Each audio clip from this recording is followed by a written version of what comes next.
और एक हमारे वहाँ पे जसीमपुर के पास पत्तन है, ब्यास नदी पर, वहाँ बारात डूब गई थी। उसमें जो है वो 22 लोग मर गए थे। तैं बड़ा जुल्म कमाया ओ, तैं बड़ा जुल्म कमाया ओ, 3 जने ती पार लंघाइया, चौथी एक जो डुबाया वो। आपको मैं सही में बताऊं कि मैं हिमाचल की संस्कृति से बहुत बेहद लगाव है और बहुत ही प्यार करता हूं। दिल्ली में मेरी जो +2 हुई और उसके बाद मैं सीधा धर्मशाला आ गया। तो धर्मशाला में मुझे पहाड़ी भाषा का जो वो कॉलेज में एडिटर भी रहा। कांगड़ेस पाटुए सिंबले कन्ने मंडिया, कांगड़ेस पाटुए सिंबले कन्ने मंडिया, जीने दा नजारा देखना समंडिया, धारा ही। सीखने की उम्र जो जब तक आदमी सीखता रहता है, जब तक उसने जन्म ले लिया है तो सीखता रहता है और हर उम्र में सीखता है।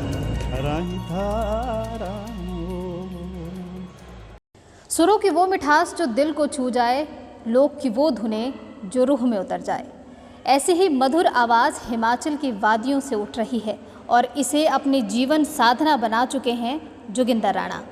जयसिंहपुर के मुगल गांव से ताल्लुक़ रखने वाले जोगिंदर राणा ने संगीत को सिर्फ पेशा ही नहीं बल्कि अपने जीवन का हिस्सा बनाया है। पालमपुर में वो स्वर साधना संगीतालय चला रहे हैं, जहां युवा कलाकार लोक धुनों की बारीकियां सीख रहे हैं। आकाशवाणी और यूट्यूब चैनल पर भी उनके माध्यम से उन्होंने हिमाचली संगीत और भजनों को नई पहचान दी है।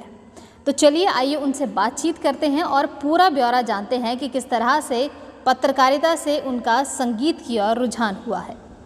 तो चलिए फिर आज उनसे आपको रूबरू करवाते हैं। सर, सबसे पहले तो बहुत बहुत स्वागत है आपका। नमस्कार। मैं अनंत ज्ञान के सभी तमाम दर्शकों का मैं तहे दिल से धन्यवाद करता हूं और विशेष करके आपने मुझे अपने स्टूडियो में बुलाया और मुझे जनता से, आम लोगों से रूबरू करवाया। मैं आपका बहुत बहुत धन्यवाद करता हूं। सर, परिचय तो हम आपसे बाद में जानेंगे। पहला सवाल ही मेरा आपसे ये रहेगा क्योंकि आप खुद एक पत्रकार रहे हैं, तो पत्रकारिता से संगीत की ओर किस तरह से रुख हुआ? ऐसा है रीता जी, मुझे बचपन से ही शौक़ था गीत संगीत का। परिवार से ही माहौल था और मेरी माता भी गाते हैं, अभी भी हैं वो माता जी, गाते हैं, गुनगुनाते हैं। 94 उनकी एज है। तो परिवार से ही एक ऐसा माहौल बना हुआ था और जैसे जैसे मैं बढ़ता गया आगे तो मुझे गाने का मौका मिला। तो बस लिखने का तो मुझे शौक़ था ही, तो लिखने के साथ साथ मैं इसमें भी मैं आगे बढ़ता गया और गाने का भी जैसे जैसे मुझे आगे माहौल मिला तो मैं उस संगीत लाइन में जो वो आगे बढ़ता गया। तो ऐसे ही मुझे बचपन से ही शौक़ था गाने का। तो सर, जैसे आप कह रहे हैं कि बचपन से ही आप संगीत में रम गए थे, तो आपको इस चीज़ की प्रेरणा कहाँ से मिली? कोई गीत संगीत ऐसा सुना हुआ हो उस वजह से? ऐसा है कि गीत संगीत की बात तो मेरे जहन में थी। मैं सही में बताऊं कि मैं हिमाचल की संस्कृति से बहुत बेहद लगाव है और बहुत ही प्यार करता हूं, क्योंकि हमारी हिमाचल की बड़ी जो संस्कृति बड़ी समृद्ध और शक्तिशाली है। क्योंकि हिमाचल प्रदेश अपने रीति रिवाजों जो और पारंपरिक वेशभूषाओं के लिए जो विश्व विख्यात है। अलग अलग तरह की हमारी संस्कृति है, चाहे अपर में नाटी में चले जाओ या चंबयाड़ी में चले जाओ, हमारा कांगड़ा का कल्चर। तो गीत तो मैं गाता था, पंजाबी भी गाता हूँ, हिंदी भी गाता हूँ, पर मुझे विशेष करके जो था वो पहाड़ी में बड़ा लगाव था। और मैंने ये सोचा कि नहीं, अगर काम करना है तो पहाड़ी भाषा के ऊपर करना है। और मैं दिल्ली के बाद मेरी पढ़ाई जो वो शुरू में 5वीं तक जो मेरे अपने मुंगल गांव में हुई, उसके बाद मैं दिल्ली चला गया। दिल्ली में मेरी जो +2 हुई और उसके बाद मैं सीधा धर्मशाला आ गया। तो धर्मशाला में मुझे पहाड़ी भाषा का जो वो कॉलेज में एडिटर भी रहा और पहाड़ी में मुझे बहुत लगाव भी था। तो मैं उस टाइम से मैंने कविताएं और गीत लिखना शुरू कर दिए। तो उस टाइम में मैंने एक गीत लिखा था, वो अब अभी इस दौर में मैंने जो है ना वो गाया यूट्यूब के माध्यम से, वो आपको मैं सुनाता हूँ। उस टाइम से लिखा था और वो कितने वर्ष हो गए, अभी मैंने वो गीत गाया, तो मैं आपकी नज़र कर रहा हूँ। जी।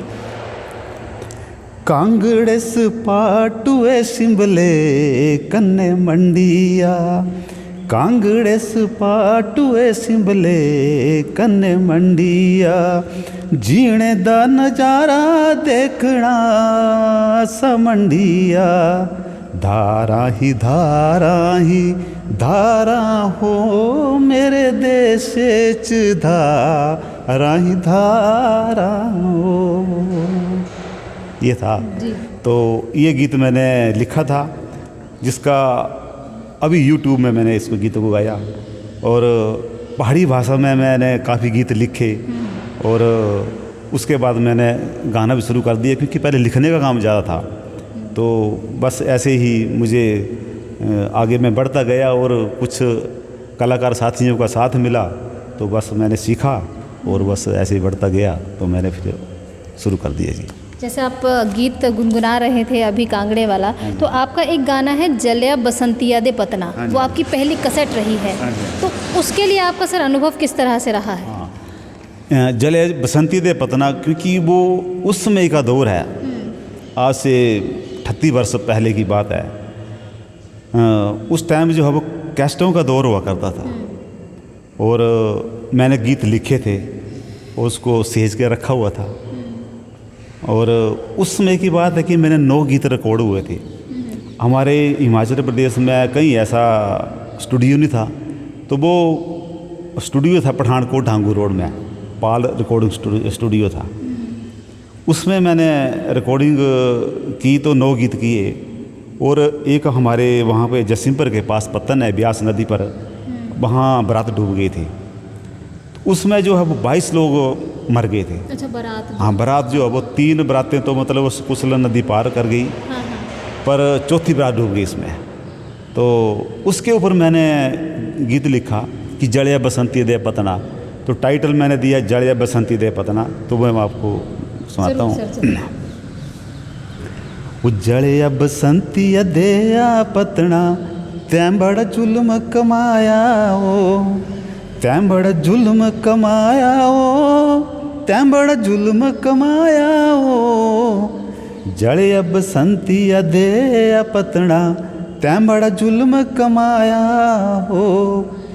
3 जने ती पार लंघाइया, चौथी एक जो डुबाया वो, चौथी एक जो डुबाया वो, तैं बड़ा जुल्म कमाया हो, जलिया बसंती दे पतना, तैं बड़ा जुल्म कमाया हो। तो ये गीत उसमें की बात है जब कैसेटों का दौर हुआ करता था।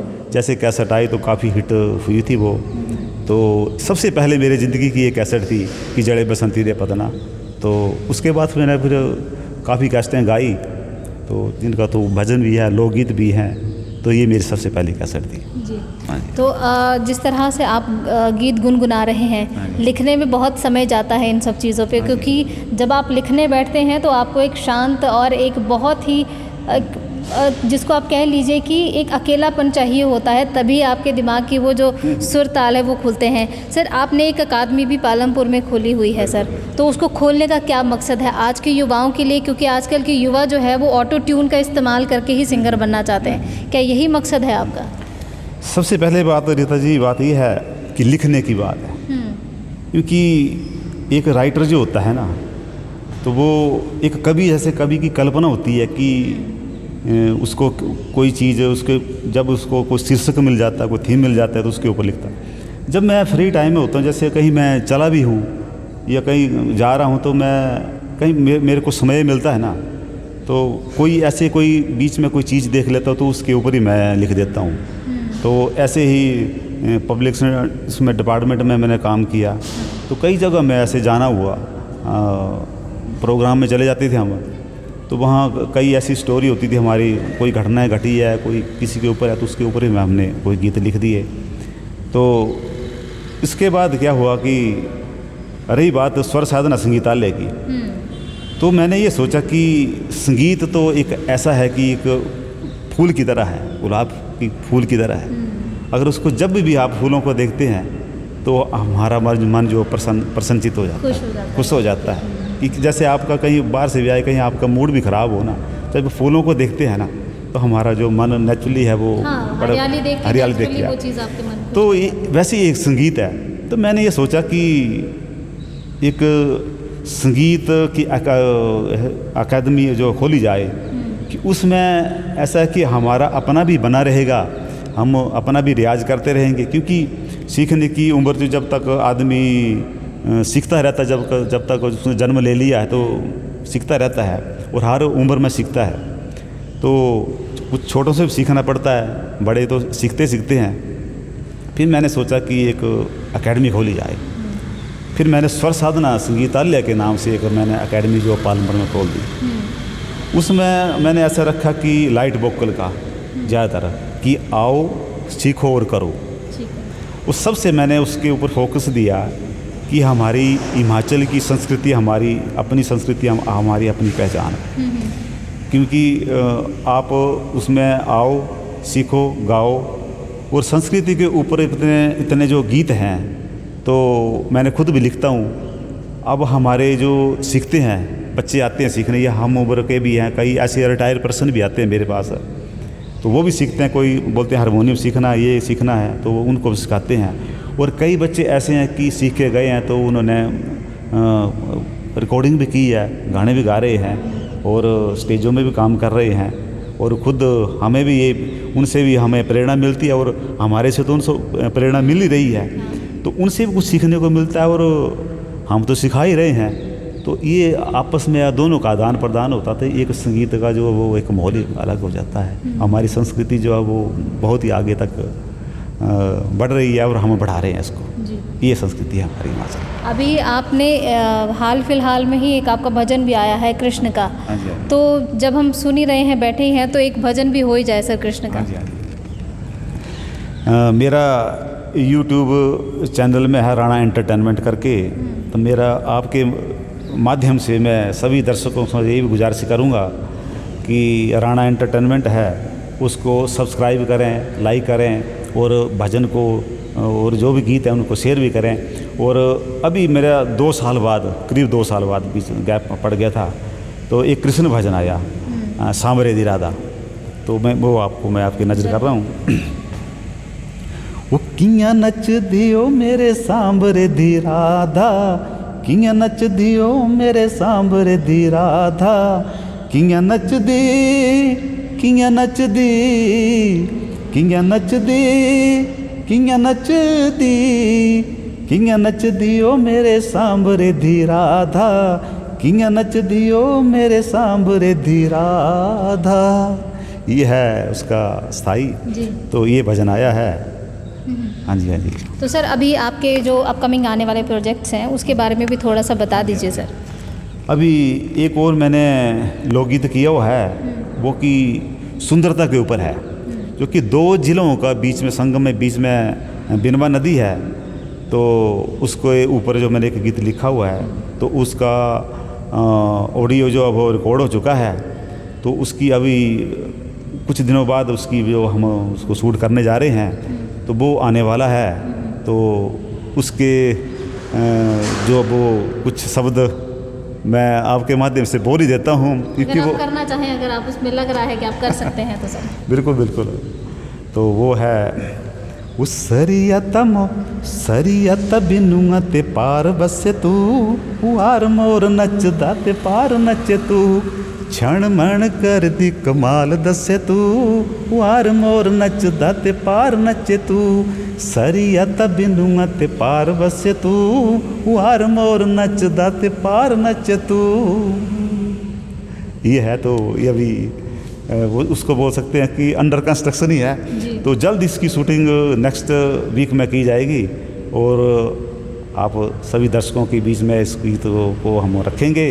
और सबसे ज़्यादा अपने जो अब इसको इस गीत को प्यार देना है और इसको ढेर सारा जो सब्सक्राइब भी करना है, लोगों से करवाना है, उसको शेयर कराना है और लाइक करवाना है। जी सर। हाँ जी। सर बहुत बहुत धन्यवाद और आपको शुभकामनाएं कि आपका ये जो नेक्स्ट प्रोजेक्ट है इसके लिए भी आपको आगामी बहुत शुभकामनाएं। बहुत बहुत धन्यवाद सर हमसे बातचीत करने के लिए। आप का मुझे रूबरू करवाने के लिए अनंत ज्ञान में, और आपने मुझे अपने स्टूडियो में बुलाया।